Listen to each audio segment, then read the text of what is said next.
ఈ రోజున gold rate తగ్గిందండి, అయ్యో పలానా వాళ్ళు స్థలం తక్కువకు వస్తుంది అన్నారండి కాబట్టి మేము కొనేస్తాం. అలాంటి పొరపాట్లు చేయకండి. మీకు చేతులు జోడించి మిమ్మల్ని బ్రతిమాలుకుంటున్నాను, అనవసరంగా గోల్డ్ మీద కానీ భూముల మీద కానీ ఇన్వెస్ట్ చేయకండి. కానీ 100% అండి, to be frankly I'm speaking అండి, ఇప్పుడైతే మాత్రం ఫినాన్షియల్ ఫుడ్ క్రైసిస్ అనేటువంటిది ఏం పర్లేదులే అన్నట్టుగా ఉన్నారు, కానీ చాలా భయంకరమైన క్రైసిస్ రాబోతుందండి. చాలా భయంకరమైన క్రైసిస్ రాబోతుంది. మళ్ళీ చెప్తున్నాను, చాలా భయంకరమైనటువంటి కరువు ప్రపంచాన్ని కుదిపేసేటువంటి రోజులు రాబోతున్నాయి. ఆయిల్ అనేటువంటిది చాలా భయంకరమైన రీతిలో మనకి ఇంకా అందుబాటులో కూడా దొరికే అవకాశం లేకపోతా ఉంది. Hi, praise the lord. This is pastor Heman. దేవుని యొక్క మహా ఉన్నతమైన కృపలో వర్ధిల్లుతున్నటువంటి మీ అందరికీ కూడా ప్రభువైన యేసుక్రీస్తు వారి యొక్క ఉన్నత ప్రశస్త అతి శ్రేష్టమైనటువంటి శుభనామంలో మీ అందరికీ నిండు శుభాభివందనాలు నేను తెలియపరుస్తూ ఉన్నానండి. ఈ రోజున ఒక ఎమర్జెన్సీ అలర్ట్ మీ అందరికీ కూడా తెలియపరచాలనేటువంటి విషయంతో ముందుకు రావడం అనేది జరిగింది. గడిచినటువంటి ప్రీవియస్ డేలో కూడా ఒక విషయం తెలియజేశాను. ఏమనంటే, బంగారం అనేటువంటిది కొనడం అనేటువంటిది ఎంత మాత్రము కూడా ఈ సందర్భంలో ఈ సమయంలో మంచిది కాదనేటువంటి విషయాన్ని తెలియపరిచాను. అదేవిధంగా నరేంద్ర మోడీ గారు కూడా రీసెంట్ డేస్లో ఆయన కూడా చెప్పే ప్రయత్నం అయితే చేశారు. చాలా మెసేజ్లు వచ్చినాయండి, వీటి నిమిత్తమే చాలా మెసేజ్లు వచ్చినాయి. కన్స్ట్రక్షన్ గురించి చాలామంది అడుగుతూ ఉన్నారు. అలాగే స్కూల్ కాలేజ్ జాయిన్ చేసేటువంటి విషయంలో కూడా కొంతమంది సలహాలు అడుగుతూ ఉన్నారు. చదవడానికి ఎప్పుడు కూడా వ్యతిరేకనేం కాదు, నేను చదువుకోవాలి, కానీ రేపు రోజున ఒకనొక రోజున మాత్రం చదువులు వ్యర్థమే అనే పరిస్థితులు వస్తాయి. ఎందుకంటే ఆర్టిఫిషియల్ ఇంటెలిజెన్స్ అనేటువంటిది మనుషుల్ని ప్రక్కన పెడుతుంది. ఆఫీసెస్ అన్నీ కూడా ముయ్యబడతాయి, సాఫ్ట్వేర్ అనేటువంటిది పడిపోద్దని చెప్పి 4.5 years నుంచి కూడా ఈ విషయాన్ని మీ అందరి ముందు కూడా చెప్పే ప్రయత్నం చేశాను. అయితే ప్రస్తుత దినాల్లో జరుగుతున్నటువంటి పరిస్థితులన్నిటినీ గమనిస్తున్నటువంటి ప్రజలకు అర్థమవుతూ ఉంది, నెమ్మదిగా బైబిల్ నిజమో అనేటువంటి ఒక అభిప్రాయానికి ప్రజలందరూ కూడా వస్తూ ఉన్నారండి. ఈనాటి వరకు కూడా ఎన్ని విధాలుగా మనం చెప్పే ప్రయత్నం చేసినప్పటికీ కూడా చాలామంది ఇంకా సత్యాన్ని గమనించడానికి, సత్యాన్ని నమ్మడానికి వాళ్ళు మనసులు అంగీకరించలేదు. కానీ ప్రస్తుత ప్రపంచంలో జరుగుతున్నటువంటి పరిస్థితులన్నిటిని బట్టి కూడా చాలామంది నుంచి నేను విన్నటువంటి విషయం ఏంటంటే, నెమ్మదిగా బైబిల్ వాస్తవము, బైబిల్ నిజము అనేటువంటి ఆలోచనలోకి చాలామంది వస్తూ ఉన్నారు. ఇందుకోసం ఈ మాటలు నేను చెప్తా ఉన్నానంటే, నేను ఆల్రెడీ 2 months నుంచి కూడా, అంటే ఇరాన్ మీదకి అమెరికా ఇజ్రాయెల్ దాడి చేసినటువంటి క్షణం నుంచి కూడా నేను చెప్తున్నటువంటి విషయం ఏంటంటే, ఈ యుద్ధం ఆగదండి అని చెప్పి చాలా సందర్భాల్లో నేను చెప్పాను. అయితే భయంకరమైనటువంటి ఆయిల్ క్రైసిస్ అనేటువంటిది వస్తుంది.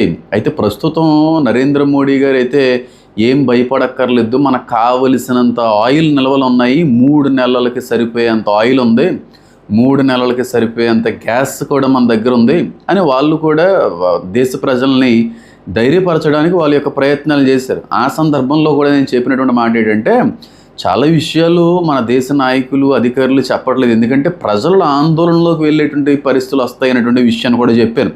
అయితే ఎంతకాలం మాత్రం వాళ్ళు దాస్తారండి, ఎంతకాలం మాత్రం నిజాన్ని కప్పిపుచ్చాలని, ప్రజలను ధైర్యపరచాలనేటువంటి ఒక మంచి ఆలోచన వారికి ఉన్నప్పటికీ కూడా పరిస్థితులు ప్రతికూలంగా మారిపోతున్నప్పుడు ఎంతకాలం వాళ్ళు మాత్రం మేనేజ్ చేసే ప్రయత్నం చేస్తారు. కాబట్టి రీసెంట్ హైదరాబాద్ పెరడ్ గ్రౌండ్స్లో జరిగినటువంటి మీటింగ్లో నరేంద్ర మోడీ గారు చెప్పేశారు, బంగారాన్ని పొరపాటున కూడా కొనవకండి, అలాగే ఆయిల్ నిల్వలు ఉంచండి, ఆయిల్ని వ్యర్థంగా ఉపయోగించే ప్రయత్నం చేయకండి అని ఆయన చెప్పుకుంటూ ముందుకు వచ్చారు. అంటే నాకున్నటువంటి ఇన్ఫర్మేషన్, గవర్నమెంట్ వాళ్ళు ఇచ్చినటువంటి ఇన్ఫర్మేషన్ ఏంటంటే, 60 days వరకు కూడా మనకి పెట్రోల్ డీజిల్ అనేటువంటిది దానికి ఏ విధమైనటువంటి ఇబ్బంది కూడా కలగకపోవచ్చు అని 60 days, 45 days మాత్రం ఒక 45 రోజులకు సరిపడేటువంటి గ్యాస్ మాత్రం ఉంది. అంటే వంటకు ఉపయోగపడేటువంటి ఎల్పిజి గ్యాస్ ఒక 45 రోజులకు సరిపడేది ఉందంట. అలాగే పెట్రోల్ డీజిల్ ఒక 60 రోజులకు సరిపోయేది ఉందంట. కాబట్టి ఒకవేళ ఈ 60 రోజులు 45 రోజులు అయిపోయిన తర్వాత పరిస్థితి ఏంటి? ఎందుకనంటే అమెరికా ఇజ్రాయెల్ మళ్ళీ పెద్ద మొత్తంలో ఇరాన్ మీద దాడి చేయాలనేటువంటి ప్రయత్నం వాళ్ళు చేస్తున్నారు. ఇరాన్ వాళ్ళు కూడా చాలా భయంకరంగా వాళ్ళు వార్నింగ్ ఇస్తూ ఉన్నారు. ఏమనంటే, కింద ఉన్నటువంటి సముద్ర గర్భంలో ఉన్నటువంటి ఇంటర్నెట్ కేబుల్స్ అన్నిటినీ కూడా మేము కట్ చేసేస్తాము, ఆ పరిస్థితి తెచ్చిపెట్టుకోకుండండి అని చెప్పి వాళ్ళు కూడా పెద్ద వార్నింగ్ అనేటువంటిది ఇస్తూ ఉన్నారు. కానీ ట్రంప్ మాత్రం ఎక్కడ ఆగే విధంగా లేరు. నిన్న కూడా మీడియా సమావేశంలో ఒక ఇంటర్వ్యూలో నెతన్యాహు కూడా చెప్పారు, ఇరాన్ మీద చేసేటువంటి యుద్ధం ఆగలేదు, మేము చాలా పెద్ద మొత్తంలో దాన్ని నిర్మూలించేటువంటి ప్రయత్నం చేయబోతున్నాం. ఎందుకంటే వాళ్ళు దగ్గర ఉన్నటువంటి యురేనియం నిల్వల్ని వాళ్ళు అప్పచెప్పట్లేదు. న్యూక్లియర్ వెపన్స్ని తయారు చేయడానికి ఉపయోగపడేటువంటి యురేనియం అంతటినీ కూడా వాళ్ళు ఏ విధంగా కూడా విడిచిపెట్టేటువంటి ఆలోచన వాళ్ళు కలగట్లేదు కనుక మేము చాలా పెద్ద మొత్తంలో అటాక్ చేస్తామని అంటున్నారు. ఒకవేళ ఏంటండి, నేను ఎన్నో డేస్ నుంచి చెప్తున్నాను, యుద్ధం ఆగదండి. యేసుక్రీస్తు ప్రభువారి యొక్క రాకడ వచ్చే వరకు, అంత్యక్రీస్తు యొక్క పరిచయం జరిగేంత వరకు శాంతి సమాధానం అనేటువంటిది ప్రపంచంలో మనం చూడలేము. ఏదో నిమ్మలించబడింది, ఏదో కొంత సమాధానం కనబడుతుంది, కొంత శాంతి అనేటువంటిది వచ్చిందని అనిపిస్తుంది, కానీ తర్వాత మాత్రం అది చాలా పెద్ద బ్రేక్ అయిపోద్ది. అది జరగదు, శాంతి అనేది జరగదు. ప్రపంచంలో ఎదురయ్యేటువంటి కనబడేటువంటి యుద్ధ వార్తలు అనేటువంటివి తగ్గవు, యుద్ధాలు అనేటువంటివి ఆగవు. ఈ మాటను బాగా గుర్తుపెట్టుకోండి. నేను అప్పుడు చెప్తున్నాను, ఇప్పుడు చెప్తున్నాను, ఆయిల్ క్రైసిస్ అనేటువంటిది వస్తుంది. మనల్ని ధైర్యపరచడానికి మాత్రమే మన యొక్క ప్రభుత్వ అధికారులందరూ కూడా ఈ మాటను ఉపయోగించారు, కానీ ఆయిల్ మన దగ్గర దొరికే అవకాశం ఉండదు. నిన్న నైట్ కూడా రిలీజ్ అయింది, ఆయిల్ మీద మళ్ళీ ప్రైసెస్ అనేటువంటి హైక్ అయ్యే అవకాశం ఉందని. ఆల్రెడీ అమెరికాలో హైక్ అయినాయి. కాబట్టి నిన్న మళ్ళీ వేరే చోట మీటింగ్కి వెళ్ళినటువంటి నరేంద్ర మోడీ గారు మళ్ళీ షాకింగ్ విషయాన్ని బయటపెట్టారు. ఏమనంటే స్కూల్స్, కాలేజెస్ కూడా మళ్ళీ మూత వేయబడేటువంటి దినాలు ఆసన్నమైనవి. అంటే కరోనా టైంలో ఎలాగైతే స్కూల్స్ మూయబడ్డాయో, కాలేజెస్ మూయబడ్డాయో, ఇంటిలోనే ఉండి ఆన్లైన్ క్లాసెస్ వాళ్ళు పిల్లలు పొందుకున్నారో, అదే విధమైనటువంటి పరిస్థితులు మళ్ళీ రాబోతున్నాయి అన్నట్టుగా ఆయన మళ్ళీ సెకండ్ స్పీచ్లో కూడా షాక్ ఇచ్చారండి. అంటే దీన్ని బట్టి మనం అర్థం చేసుకోవాల్సింది ఏంటంటే, మళ్ళీ ఆయిల్ క్రైసిస్ ఈసారి లాక్డౌన్ అనేటువంటిది వైరస్ని బట్టి కాదు, కానీ ఆయిల్ వల్ల, కేవలం ఇంధనం లేని కారణమును బట్టి, యుద్ధమును బట్టి ఈ క్రైసిస్ అనేటువంటిది వచ్చే అవకాశం ఉందని దీన్ని బట్టి అర్థమవుతోంది. నేను చాలా వీడియోస్లో కూడా చెప్పుకొని వచ్చానండి, ఆయిల్ దొరకదండి, మట్టి పొయ్యిలు కొనుక్కొని పెట్టుకోండి. నేను ఎందుకు చెప్తున్నాను అర్థం చేసుకోండి. ఎల్పిజి అనేటువంటిది దొరికే అవకాశం ఉండదండి అని ఎన్నిసార్లు చెప్పానండి, ఎన్ని వందల సార్లు, ఎన్ని నెలల నుంచి నేను గొంతు చించుకొని చెప్పే ప్రయత్నం చేస్తున్నానండి. దేవుడు నాకు చూపించినటువంటి ప్రతిదాన్ని కూడా, దేవుడు నాలో పుట్టించినటువంటి ప్రతి ఆలోచనని కూడా కొన్ని సందర్భాల్లో ఒకవేళ ఇది ప్రభుత్వాలకు వ్యతిరేకంగా అనిపించే అవకాశం ఉంది అని అనిపించినా సరే ధైర్యంగా ప్రజలను అప్రమత్తం చేయడానికి ఎన్ని నెలల నుంచి ఈ విషయాలను చెప్పుకుంటూ వచ్చాను. ఏమండి అమ్మ, అది చాలామంది నవ్వుకున్నారు. చాలామంది అది భలే మాట్లాడుతున్నాడండి, ఎలాంటి స్టేజ్లో ఉన్నాం, ఎలాంటి కల్చర్లో ఉన్నాం, ఎలాంటి లెవెల్కి వచ్చాం, ఎంత టెక్నాలజీ పెరిగింది అన్నట్టుగా కొంతమంది మెసేజ్లు నాకు డైరెక్ట్గా మెసేజ్ చేసినప్పుడే నేను చాలా ఇబ్బంది పడవలసి వచ్చింది. కాబట్టి నేను ఆనాడు చెప్పిందే మళ్ళీ చెప్తున్నాను, ఆయిల్ అనేటువంటిది దొరికే అవకాశం ఉండదు.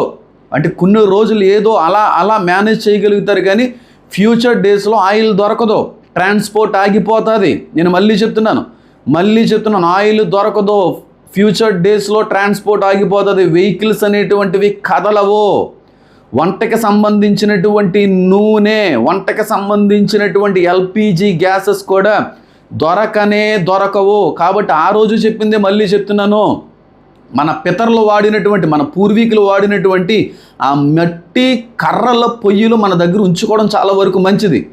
ఆహారాన్ని కూడా మన దగ్గర నిల్వ ఉంచుకోవడం చాలా మంచిది. ఈ టైంలో కాలేజెస్ అని, స్కూల్స్ అని అనవసరంగా అడ్మిషన్ రూపంలో డబ్బులు వెచ్చించడం కూడా కొంత ఆలోచించవలసినటువంటి అవసరం ఉందని అంటున్నాను. ఎందుకంటే ఇది నేను కాదు, నరేంద్ర మోడీ గారు కూడా ఈ విషయాన్ని తెలియపరిచారు. ఆన్లైన్ క్లాసెస్ని మళ్ళీ స్టార్ట్ చేయడం చాలా మంచిదని చెప్పి నిన్నటి స్పీచ్లో ఆయన తెలియజేశారు. కాబట్టి స్కూల్స్, మళ్ళీ కాలేజెస్ మళ్ళీ ముయ్యబడుతున్నాయా? మళ్ళీ పిల్లలందరూ కూడా, చదువుకునేటువంటి విద్యార్థులందరూ కూడా ఇళ్లల్లోనే ఉండి ఆన్లైన్ క్లాసుల్లో మళ్ళీ ముందుకు వెళ్ళేటువంటి రోజులు ఏమన్నా రాబోతున్నాయా?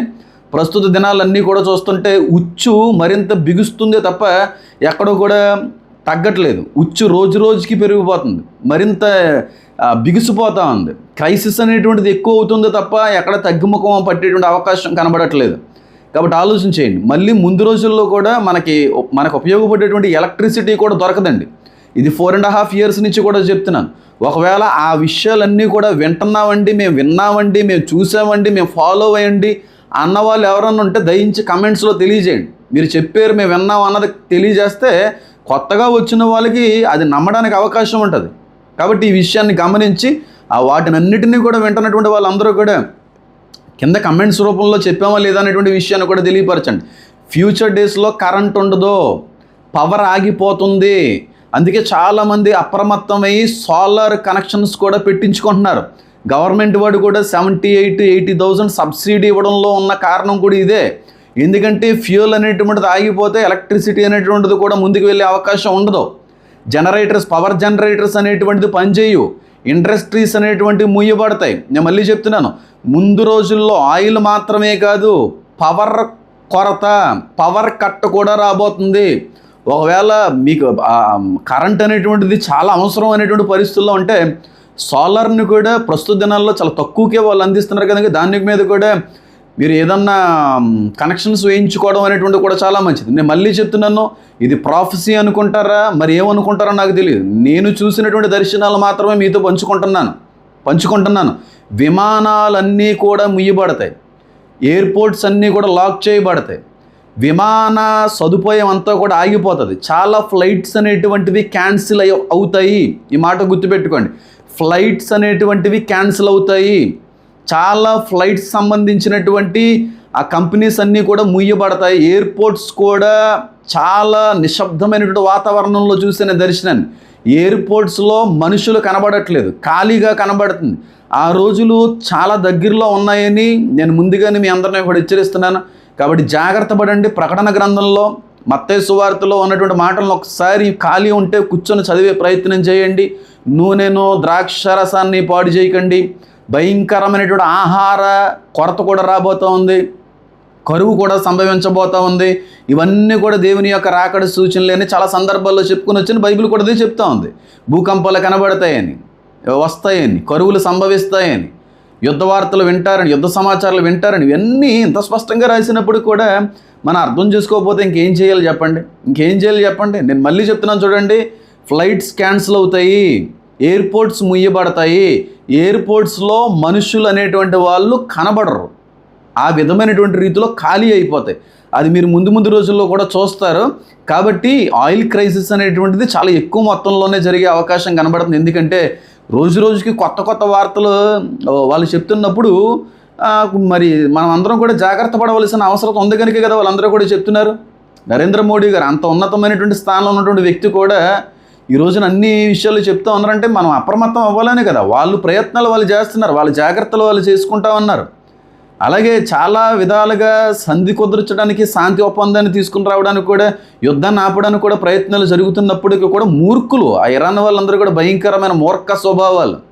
యురేనియం ద్వారాగా ప్రపంచానికి నష్టం కలుగుతుందండి, అది బైబిల్ కూడా చాలా క్లియర్గా చెప్పింది. కాబట్టి న్యూక్లియర్ వెపన్స్ అనేటువంటి దానివల్ల ప్రజలు నష్టపోతారు. అది వద్దు, అది పూర్తిగా డిస్మాన్యూల్ చేయండి, అది పూర్తిగా మాకు అప్పచెప్పేయండి, అలాంటి ఆయుధాలు చేయకండి అంటుంటే వాళ్ళు చెప్పేటువంటి వాళ్ళు ఏమో వద్దు అంటున్నటువంటి వాళ్ళు ఏమో శత్రువులు అవుతున్నారు, ఆయుధాలు తయారు చేస్తాం అంటున్నటువంటి వాళ్ళు ఏమో హీరోలు అవుతున్నారు ప్రస్తుత ప్రపంచంలో. ఎంత వ్యతిరేకమైనటువంటి ఆలోచన విధానం కనబడుతుందో చూసారా. కాబట్టి ఏమో నరేంద్ర మోడీ గారు చెప్పినట్టుగా మళ్ళీ స్కూల్స్, కాలేజెస్ కానీ ఒకవేళ లాక్డౌన్ అయ్యేటువంటి అవకాశం ఉంటే మాత్రం మనం కూడా చాలా జాగ్రత్తగా ఉండాలి. అడ్మిషన్స్ విషయంలో కావచ్చు, జాయినింగ్ విషయంలో కావచ్చు, కొన్ని నెలలు కానీ కొంత ఓపిక పడితే మనకు అర్థమైపోద్దండి ఏంటి పరిస్థితి అనేటువంటిది. కాబట్టి ఆలోచన చేయండి. ఇవన్నీ కూడా దేవుని యొక్క రాకడ సూచనలండి. మళ్ళీ చెప్తున్నాను, అన్నీ కూడా దేవుని రాకడ సూచనలే. ఎప్పటికైనా వాస్తవాన్ని గమనిస్తారని, సత్యం వైపుగా మీ జీవితాలను నడిపించుకుంటారు అనే ఉద్దేశంతో నా యొక్క ప్రయత్నమే తప్ప మరొకటైతే ఏం కాదు. కాబట్టి సిద్ధపడండి. అనేక మందిని సిద్ధపరచడానికి మీ యొక్క ప్రయత్నం కూడా మీరు అందరూ కూడా చేయాల్సిందిగా నేను కోరుకుంటా ఉన్నాను. ఆయిల్ క్రైసిస్ అనేటువంటిది ఆగదు ఎన్నిసార్లు అని చెప్తాను. ఏలియన్స్ గురించి అలాగైతే 5 సంవత్సరాల నుంచి ఎంత గట్టిగా అయితే నేను వాదించానో అది నెరవేరింది. చాలా వరకు ఇప్పుడు నమ్మడానికి కూడా అందరూ కూడా ఇప్పుడు ఇష్టపడుతున్నారు. నమ్మడానికి అందరూ కూడా అవకాశం దేవుడు అందించాడు. ఎప్పటికైనా ఆ సేవకుని యొక్క మాటని, హెచ్చరికని గమనించి జాగ్రత్త పడవలసిన అవసరం ఉందని చెప్పి దేవుడు ఎప్పటికప్పుడు ప్రపంచానికి హెచ్చరిస్తున్నాడు, బయలుపరుస్తూ ఉన్నాడు. కాబట్టి ఇవన్నీ కూడా నెమ్మదిగా ఉన్నట్టుగా అన్నీ కూడా ప్రవచనాలు నెరవేరుతున్నప్పుడు, దర్శనాలు అన్నీ కూడా నెరవేర్చబడుతున్నప్పుడు అర్థం చేసుకోవాలనేటువంటి ఒక ఉద్దేశంతో తప్ప మరొక ఉద్దేశం లేదు. కేవలం దేవునికి మహిమ, ఘనత, ప్రభావంలో నాకు ఎంతమాత్రం కూడా అందులో కొంత కూడా దానికి అర్హుణ్ణి కాదు. కాబట్టి సిద్ధపడండి, అనేక మందిని సిద్ధపరిచే ప్రయత్నం చేయండి. ఇంకా చాలా విషయాలు మీతో పంచుకోవాల్సిన అవసరం ఉంది. వాటన్నిటి నిమిత్తం కూడా మీతో నేను మాట్లాడే ప్రయత్నం చేస్తాను. అందరికీ షేర్ చేయండి, అన్నిటికీ మించి లైక్ చేయండి. ఎందుకంటే కొంతమంది వ్యతిరేకమైనటువంటి శక్తులు కొన్ని వీడియోస్ నచ్చక ఆ రిపోర్ట్స్ అనేటువంటివి జరిగించారు. దానివల్ల రీచ్ వెళ్ళట్లేదు. మీరు ఎంతగా అయితే లైక్స్ చేస్తారో అప్పుడు యూట్యూబ్ కూడా పుష్ చేయడానికి అది ప్రయత్నం చేస్తుంది. కాబట్టి ఈ విషయాన్ని గమనించవలసిందిగా నేను అది కోరుకుంటూ అందరూ కూడా మరోసారి దేవుని పర్యటన శుభాలు తెలియపరుస్తున్నాను. ఉపయోగపడుతుంది, అనేక మందిని సిద్ధపరుస్తుంది అనుకుంటే షేర్ కూడా చేయండి. God bless you all. Amen.